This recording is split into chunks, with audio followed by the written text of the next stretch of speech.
A few months ago, Lil Uzi appeared on the Hot 97 radio show with Ebro, Laura Stiles, and Peter Rosenberg. And I had heard the interview like literally on YouTube, but I just listened to the audio. I wasn't watching the video.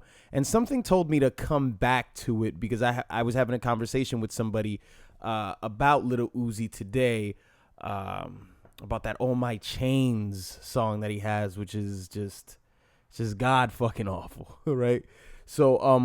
So I went back and listened to this interview, and I remember what Ebro said, and I'll refresh your memory, and I'll play it for you right now. They will. No, they won't. I hope I piss your friends Your off. fans gonna be disappointed. All the old guys, they're gonna be. Yeah, they don't even know why I'm on here right now. What they'll be disappointed is if you get up here and these bars you spit is trash, and I don't tell you they trash. So let's get to these raps since you know so nice. Right. So this was obviously before Uzi spat his freestyle, and before that they were having a conversation about what beats does Uzi like and what what's more the sound that he likes other than these quote unquote old man beats. And he said Kanye's RoboCop off the 808s and Heartbreaks. So, Ebro is about to play that instrumental for him, and Uzi is about to spit a freestyle now, which I'll show you. But as I said, I've heard this interview before, but I've never seen it. But I caught something very subtle, and I'll let you know what that is after this freestyle. You said that was your favorite Kanye song, right? Yeah. Well done, Ebro. Why you do that? Hey, yeah. Running through all of these groupies. Yeah. I might just put my right in their coochie, like, yeah. I feel like Boozy with all of this coochie, all of these diamonds and diamonds, yeah. All of these diamonds, they dancing, yeah. Feel like their bitch, they be prancing, yeah. Drive around riding some shit, got your bitch right on my dick, like, yeah. I might just whip it, yeah. I might just change it, I might just flip it, like, I just got me a new AK, so I might just have to be the case. Got your bitch up all in my face, yeah. Go yard, that's all on my case, that be the brief, okay, I keep it so brief, yeah. I might just skeet on the teeth, yeah. I do not need that little bitch and I'm young, so I might fuck on the niece, like, yeah, I do not care about that.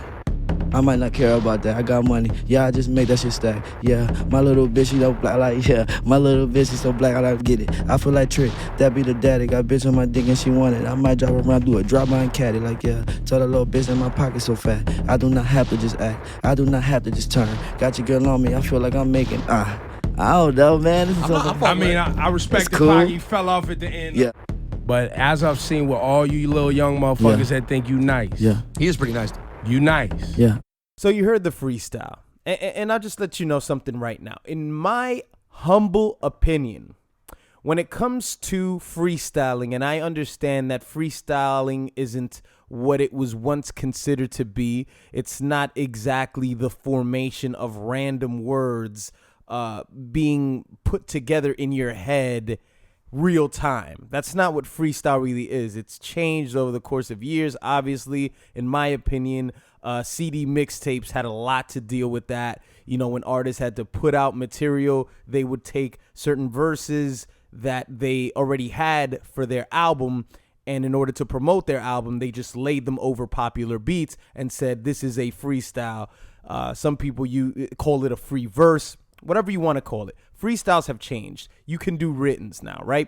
But in my humble opinion, there's no two ways about it. If you spit a freestyle and you say shit like, I got your dick on my bitch, yeah, and that bitch, I got some stitch, yeah, and then in the head, yeah, it's terrible. It's garbage. This isn't a generational thing. This isn't a fucking opinion. This is fact, ladies and gentlemen. That was a terrible freestyle. It was bad. And that's the reality of the situation. And then obviously you saw that very subtle point, and I'll leave it right on the screen right now. When Ebro says, and you're nice. You see, there's a part of Ebro. Let me tell you who Ebro is, first of all. I mean, I'm not a Ebro historian, but what I'll tell you about Ebro Bar Dardem is that he was a program director at Hot 97. Program director, calls all the shots, selects the programming, the music that goes on the station. I'm not sure if he is still a program director at Hot 97 because he's turned, one of their premier radio personalities. So Ebro has a history of what I would call as, basically being the tastemaker as far as what goes through that New York hip hop filter.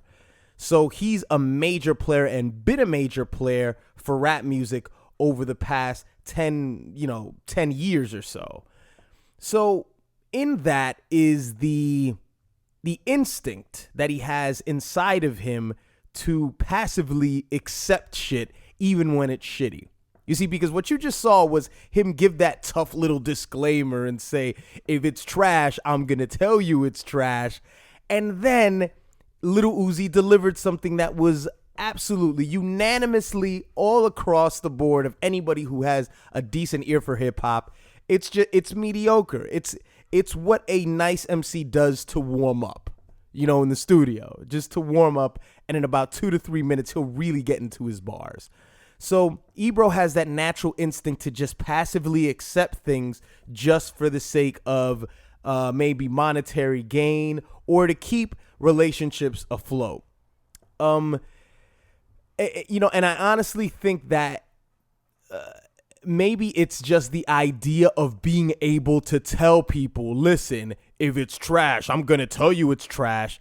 And then if afterwards you say, well, you're nice, no one can really question what your opinion really is, because the importance is in the disclaimer and not in the actual opinion. Because now that I've stated my case and said that I am real, you can't call me on my bullshit whether I think this freestyle is good or not, and which it's just not good. It's just not.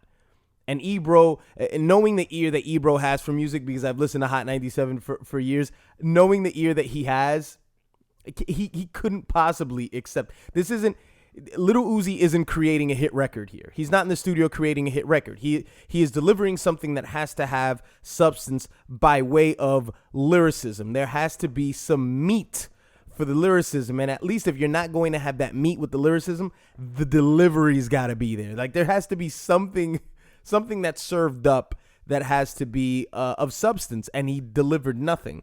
But a part of Ebro died right there. You see that? You see the subtle moment here where his eyes are shut, and he knows that when you think of people like Nas, when you think of people like Jay-Z, when you think of people like Jada Kiss, when you think of classic Hot 97 freestyles, whether they were done by Flex or whether they were done on Flex's show, which, most of those classics were.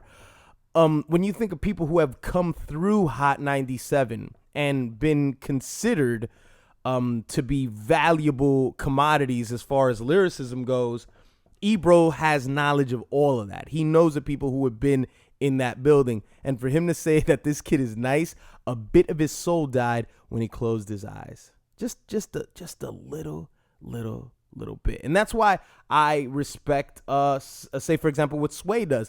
I'm not sure if Sway, I guess he doesn't do that show with DJ Tech anymore. I don't think he does, right? I guess you guys let me know in the comment section. I guess all he does is Sway in the morning. But, when he puts you through that, those 5 Fingers of Death, I think it's called, with those 5 different beats, he really puts you through the gauntlet. I mean, he puts you through it. I just know there's going to be some kid out there that's going to say, oh, but Lil Uzi was on that too. And Sway told him he was, look, I hope that hasn't happened. But my point is there's got to be a form of integrity here. If we are going to be commentators on rap culture, we have to be honest with people. We have to be. But I guess when you get tied into a big media conglomerate, that's not even the right word. I don't even know what conglomerate means. When you're involved with a big media brand like Hot 97, you do have to kind of play ball sometimes. And I think that's definitely what happened there.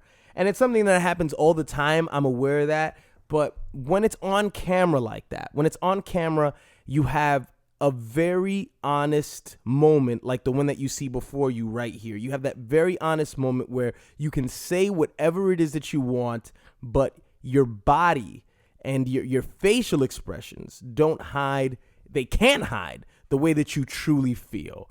And Ebro, I feel the same way that you feel. Lil Uzi's trash. I guess the only difference is I have the actual freedom to say so.